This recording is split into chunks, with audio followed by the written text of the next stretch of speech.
Hey everyone, this is Adrian at American Eagle Harley-Davidson presenting to you the new bike of the week. Today we got the 2022 Road Glide in the Reef Blue.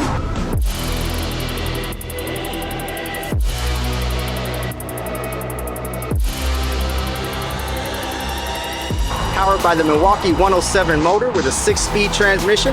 This bike here is actually one of our show builds that we do every now and then on the showroom floor. So with the bike purchase, you're gonna have factory 47 14-inch handlebars, aftermarket Harley-Davidson grips. You're gonna have a backrest with docking hardware. So if you like a backrest, a luggage rack, or a sissy ball, you can do that on here as well. We're gonna have tab performance with the zombie slip-ons.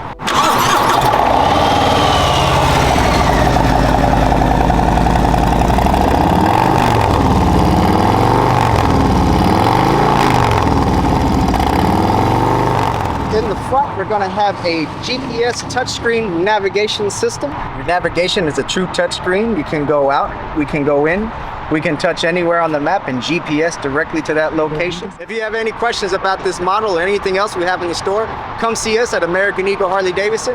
My name is Adrian, and let's go for a ride.